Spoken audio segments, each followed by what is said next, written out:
Bismillahirrahmanirrahim. Assalamualaikum warahmatullahi ta'ala wabarakatuh. Alhamdulillahi rabbil alamin wa bihi nasta'in ala umuri dunya waddin. Wassalatu wassalamu ala asyrafil anbiya'i wal mursalin sayyidina Muhammadin wa ala alihi wa sahbihi ajma'in, amma ba'd.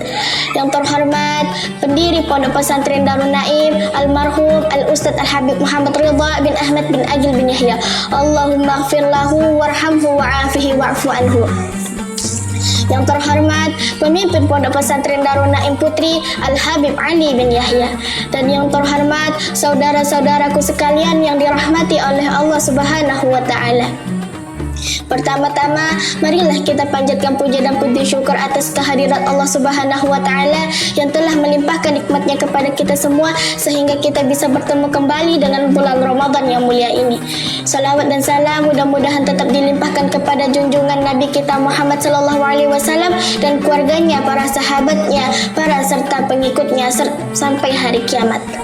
Perkenalkan, nama saya Syafitri Buhari. Pada kesempatan kali ini saya akan menyampaikan sedikit faedah di hadapan kalian semua yang berjudul puasa tapi sia-sia.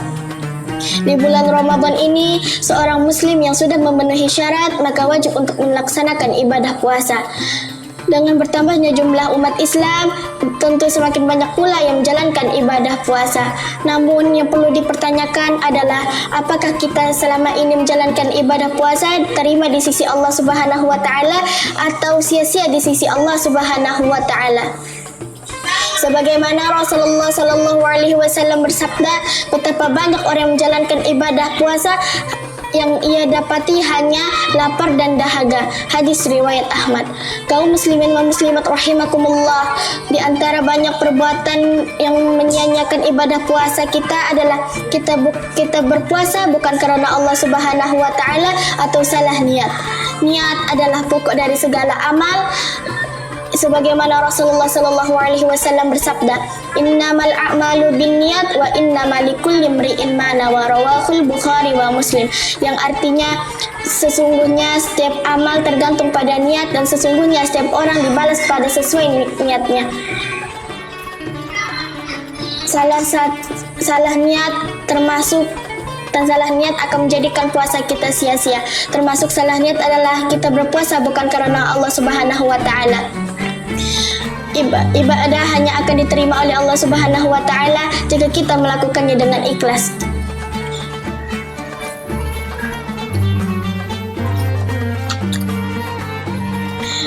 Di dalam hati diam-diam ada niat terselindap di dalam hati kita yang bukan karena Allah Subhanahu wa ta'ala atau riya maupun pengharapan kepada selain Allah Subhanahu wa ta'ala.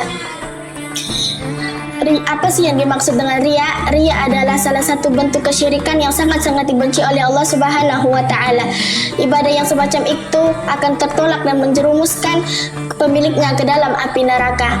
Ada beberapa hal yang membuat puasa kita menjadi sia-sia. Yang pertama adalah tidak ikhlas. Orang yang mengerjakan puasa namun tidak ikhlas tidak karena Allah Subhanahu wa ta'ala. Ibadah hanya akan diterima oleh Allah Subhanahu wa ta'ala jika kita mengerjakannya dengan ikhlas. Demikian pula puasa, termasuk keutamaannya hanya didapatkan kalau didasari iman dan mengharapkan balasan dari Allah Subhanahu wa ta'ala. Sebagaimana Rasulullah sallallahu alaihi wasallam bersabda, "Man shoma Ramadan imanan wa ihtisaban ghufira lahu min ma taqaddama min dzanbihi." Rawahul Bukhari wa Muslim. Yang artinya, barang siapa yang mengerjakan puasa Ramadan karena iman dan mengharapkan perhitungan pahala akan diampuni dosa-dosanya yang telah lalu.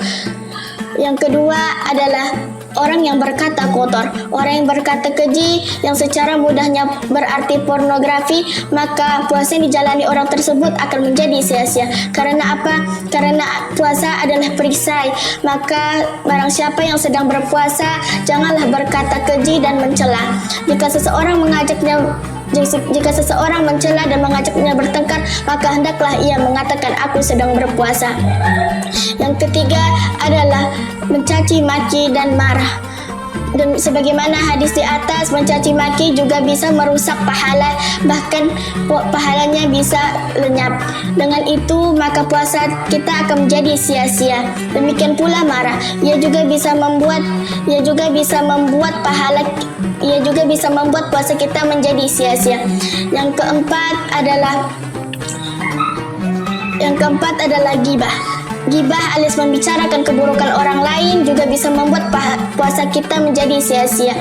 Ia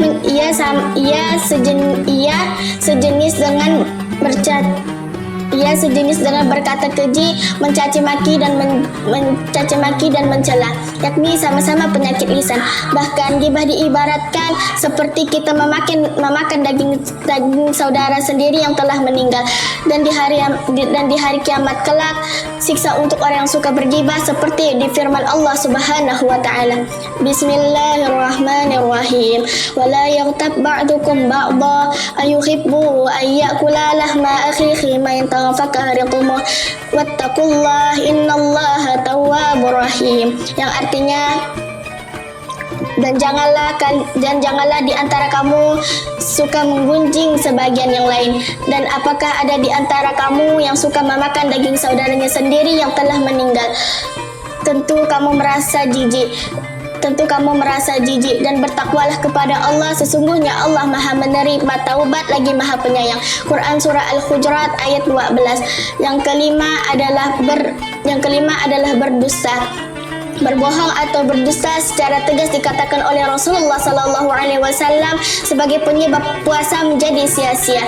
Ini merupakan bentuk lain dari kebohongan, bahkan lebih parah dari sekedar berdusta biasa. Yang keenam adalah kesaksian palsu. Orang yang memberikan kesaksian palsu juga bisa merusak pahala, bahkan bisa lenyap.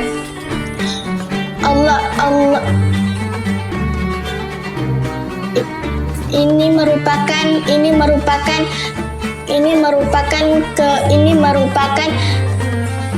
merupakan contoh lebih dari sekedar berdusta biasa. Yang terakhir adalah fitnah. Bergibah adalah dosa, sedang pahala yang lebih besar daripada bergibah. Dosa yang lebih besar daripada bergibah adalah fitnah. Jika seseorang mengatakan keburukan orang lain padahal orang itu tidak melakukannya, maka itu dihukumi fitnah. Fitnah kepada seseorang juga bisa membuat puasa menjadi sia-sia. Maka dari itu marilah kita bersama-sama memperbaiki niat. Karena apa? Karena niat adalah pokok dari segala amal.